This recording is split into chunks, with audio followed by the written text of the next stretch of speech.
Dobar dan, dragi učenici, i dobrodošli na još jedan nastavni sat hrvatskog jezika. Naučili smo izgovarati sve glasove i pisati sva slova koja su nam potrebna za stvaranje riječi i rečenica. Međutim, to nije o glasovima i slovima sve. Danas ćemo naučiti još nešto novo. Naučit ćemo što je to abeceda, od koliko i čega se sastoji, kako je pravilno izgovaramo i kojim redom pišemo. Abeceda je poredak slova u hrvatskom jeziku. Svako slovo ima svoje točno određeno mjesto i uvijek se na njemu nalazi. Pogledajmo sada ovu fotografiju. Jesu li ova slova baš napisana nekim redom? Pa i ne čini mi se baš da jesu. Mi ćemo naučiti kojim redom idu slova hrvatske abecede. Ja ću sada izgovarati glas po glas hrvatske abecede. Vi ćete ponavljati za mnom i istovremeno pljesnuti prilikom izgovora svakog glasa. Krenimo. A, B, C, Č, Č, D, Đ, Đ, E, F, G, H, I, J, K, L, Lj, M, N, Nj, O, P, R, S, Š, T, U, V, Z, Ž. Ma bravo, jesu li vas zaboljeli dlanovi? Znate li koliko puta ste pljesnuli? Tako je, pljesnuli ste 30 puta. Izgovorili smo 30 glasova i 30 puta ste pljesnuli. Hrvatska abeceda ima jednako tako i 30 znakova za 30 svojih izgovorenih glasova. Hrvatska abeceda ima 30 slova. Znate li koje je prvo slovo abecede? A. A koje je posljednje slovo abecede? Ž. Pogledajmo sada koje je deveto slovo abecede. Prvo, drugo, treće, četvrto, peto, šesto, sedmo, osmo, deveto.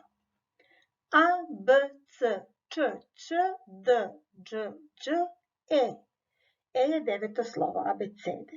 Neposredno ispred nalazi se slovo Đ, a neposredno iza slova E nalazi se slovo F.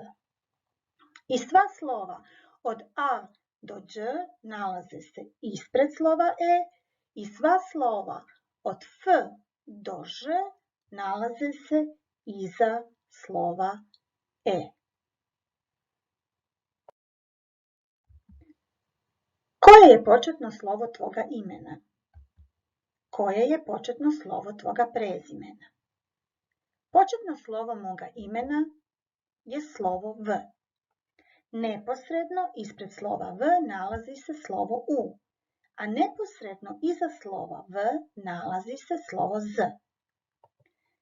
Početno slovo moga prezimena je slovo S. Sva slova od A do R nalaze se ispred slova S, a sva slova od Š do Ž nalaze se iza slova S.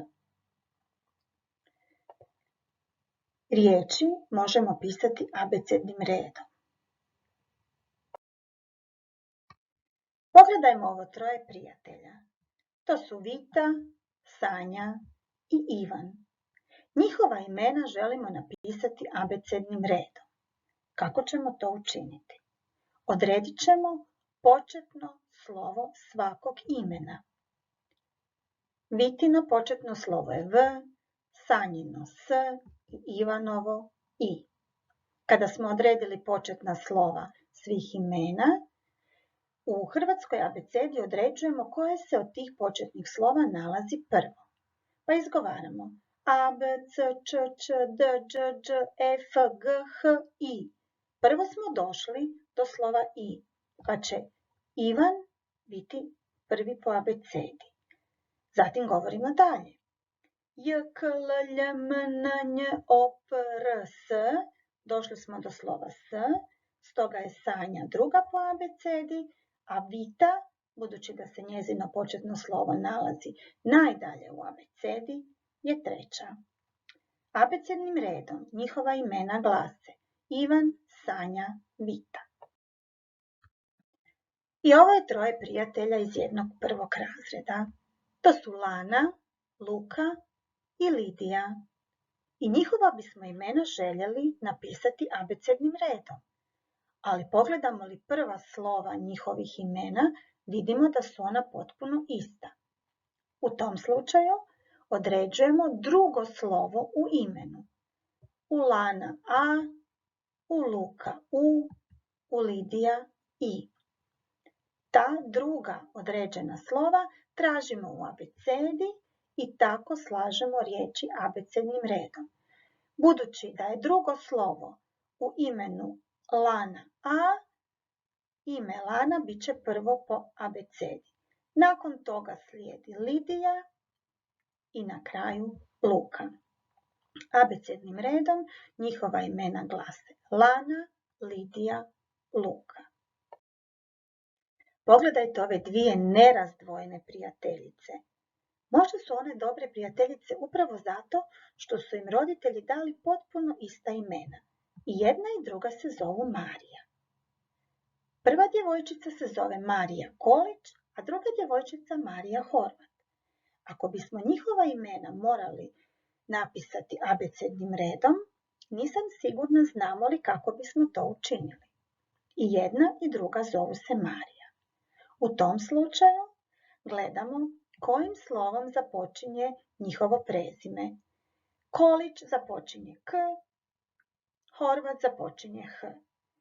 Izgovorimo li hrvatsku abecedu, vidjet ćemo da glas H kažemo prije glasa K, pa će u abecednom redu Marija Horvat biti napisana prije Marije Kolić.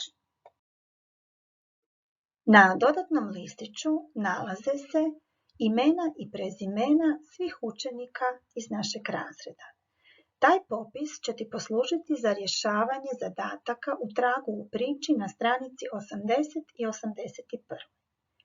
Za rješavanje toga zadatka potrebna su ti samo imena tvojih prijatelja. Ali ne zaboravi, u našem razredu imamo 2 Ive, 2 Dominika i 2 Eve.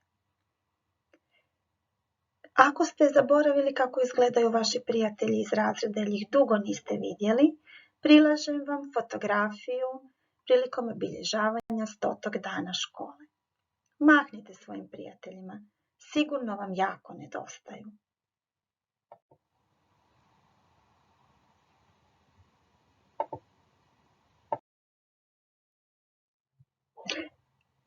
I na kraju našeg današnjeg sata odgovori na pitanja. Što je abeceda? Od čega se abeceda sastoji? Koje je prvo, a koje je posljednje slovo abecede? Nauči izgovarati hrvatsku abecedu. Pripremi pisanku A. Na prvu slobodnu stranicu u sredinu prvog retka napiši naslov u boji. Abeceda. U sljedeći redak od početka napiši sva slova abecednim redom. Piši velika slova i međusobno ih odvoji zarezom. Ovo je bilo sve za danas. Nadam se da vam nije bilo teško. Šaljem vam onoliko poljubaca koliko hrvatska abeceda ima glasova. I vidimo se uskoro.